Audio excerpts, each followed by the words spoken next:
we never can't not do nothing. And today we'll do a sort of a small bicycle service. It's not a service of a small bicycle, but it's a service that is small and relatively simple that anyone can do. And it is something that I would call like a regular maintenance that you could do once a month or even a week if you ride a lot of kilometers. And it will make your bicycle run better, and it will feel nicer when you ride, and you will feel nicer, and you will get familiar with your bicycle. And also it's a good opportunity to see if there's anything wrong, because those are occasions when you do that regular maintenance where you can notice some perhaps bigger problems, cracks or anything, God forbid.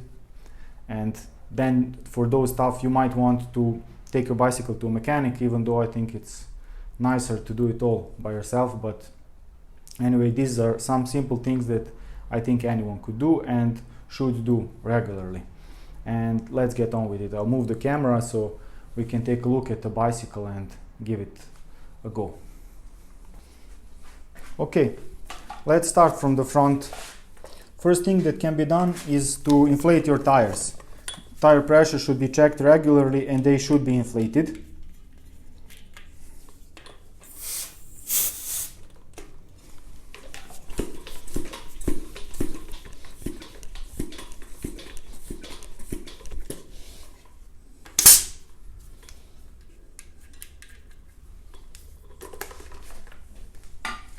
Next, you can from time to time put some, I like this spray lubricant or some fine oil that does not attract a lot of dirt and dust. You can lubricate the pivots of your handlebars and levers, whatever they are pronounced in English properly. Of course, even if you want your bicycle to look dirty to avoid attracting thieves, you could keep clean the parts that you hold on to and sit on. And this one is very dirty. And then you can disassemble brakes to properly lubricate everything using some grease, but this works as a quick fix with overhaul being done once a year perhaps. So you can lubricate these pivots. I'm paying attention not to spray anything on the braking area or the brake pads. You can also put a tap of grease here, just a little. And these parts, where they pivot, it's not as good as cleaning them thoroughly, but it's a lot better than nothing. So I'll put this to avoid spraying where I don't want to, and just put some, and on the other side. And then just work it a bit. It's far from a good solution, but it works, especially in the winter time. I do this almost every week or every other week, and then when the winter is over, in the spring I do an overhaul. So that would be for this part of the bicycle. Now let's take a look at the drivetrain.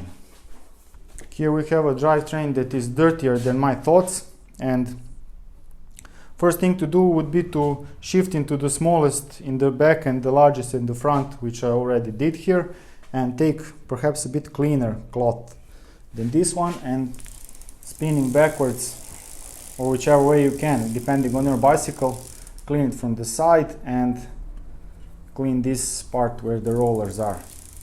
If you use a cleaner cloth, it will be a lot more efficient than shown here.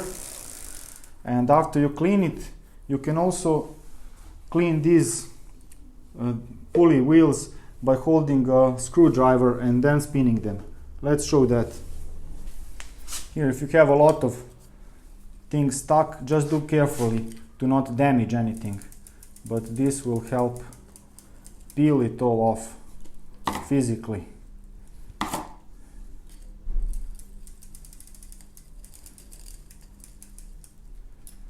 If you have expensive, sensitive equipment, you could use some sort of wooden or plastic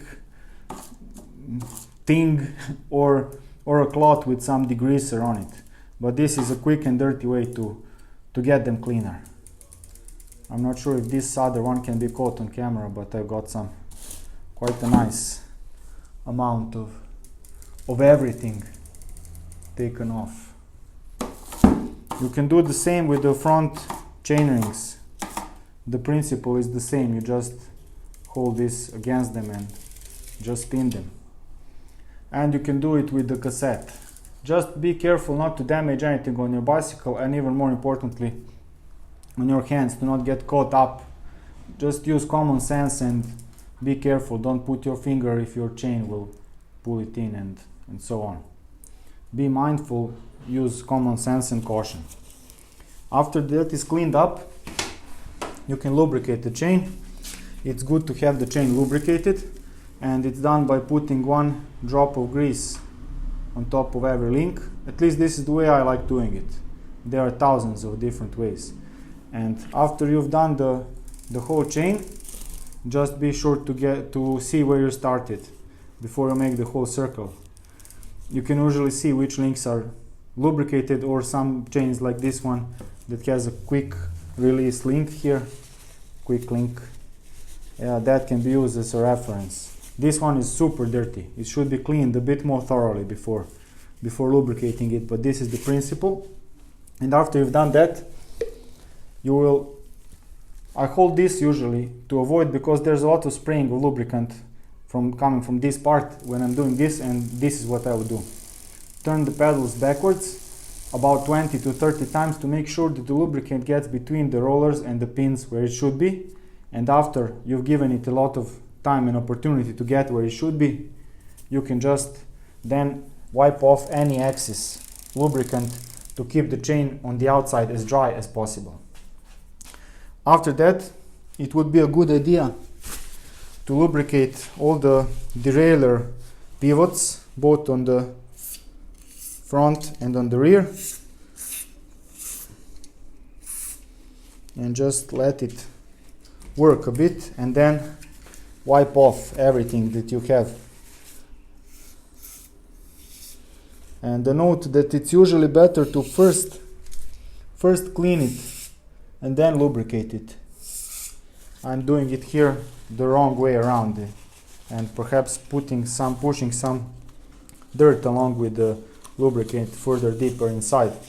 But this is just for demonstration, and this is my winter hack that gets eaten by salt and everything, and I don't really worry about it. There are a lot of more important things to worry about than a bit of dirt here.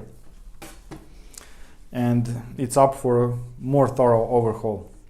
And another thing, you can do the same for the front derailleur, and that's about everything that you could do about the basic maintenance. You can check for any loose spokes and see if you need to tighten them or through the wheel or anything, but I think that's a bit more complicated and not something that many people would consider like regular maintenance. And just to not forget, I'm not sure if locksmiths would approve this, but I like using this spray to lubricate bicycle locks as well.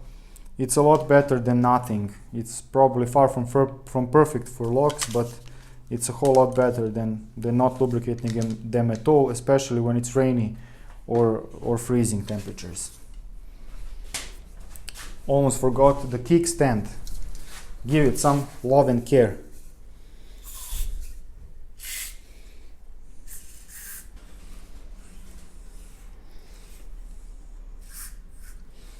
Opinions are divided, but I think that kickstands are a super practical thing, especially if you do use your bicycle for commuting and hauling groceries and whatnot.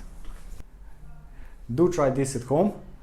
I think it's a good idea, and if you get the habit of doing this, at least small maintenance tasks on your bicycle, you will learn to recognize if some other more serious problems are occurring or emerging, and prevent them or fix them or have them fixed in due time before something else happens, or you have some sort of malfunction on the road or even a crash.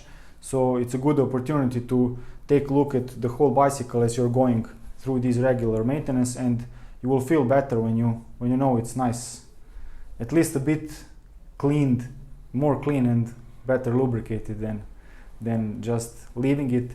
And this is really basic. I think everyone could do this. It only boils down to whether they want to or not, and it's what I would recommend. If you have any additions or corrections, use the comment section below. That's it. Thank you for watching. Cheers.